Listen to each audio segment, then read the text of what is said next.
You've been picking fights with shadows twice your size, using candlelight to dance with your disguise.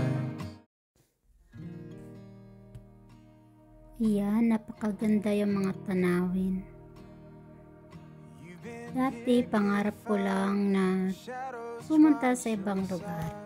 Pero hindi ko pangarap makapunta dito sa bansang Wonderland, Switzerland. Ayun.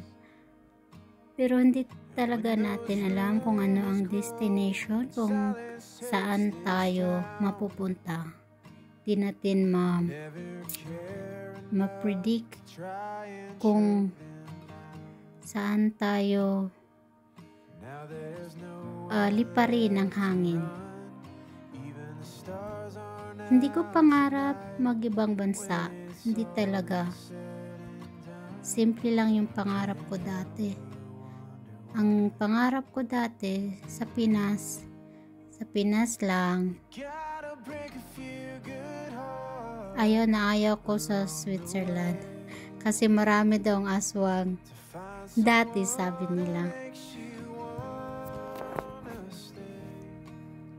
Pero ang tadhana talaga natin, kahit anong gagawin natin, kahit manatili tayo sa isang lugar, pag hindi mo talaga tadhana or destiny sa manatili sa isang lugar, ay hindi talaga yan matutupad.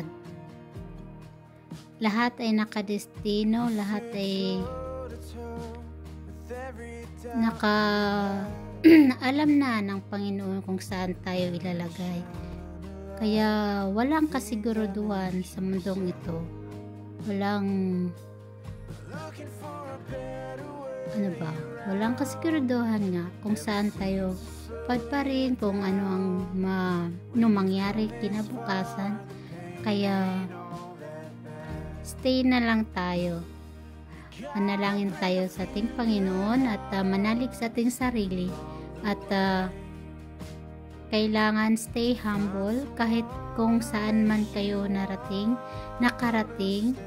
Huwag tayong maging mayabang at ipakita kung anong mayroon ka o anong magagawa mo sa kapwa. At kailangan natin, kung ikaw man po ay mayroon ding sa buhay, kailangan din tumulong at marunong ding tumanaw ng utang na loob or kung saan ka man galing. Yun yung natutunan ko sa life ko, na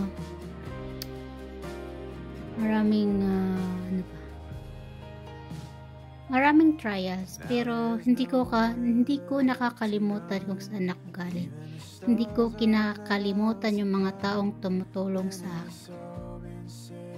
Kaya sana yung mga tao na tinulungan din, kaya sana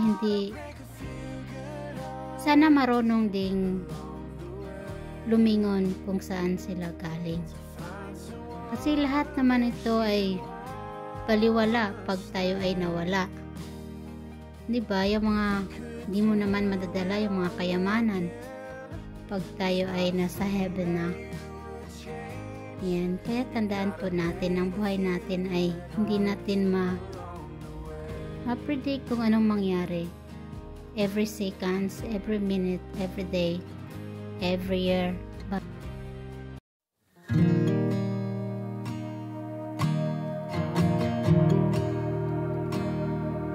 You've been picking fights with shadows twice your size, using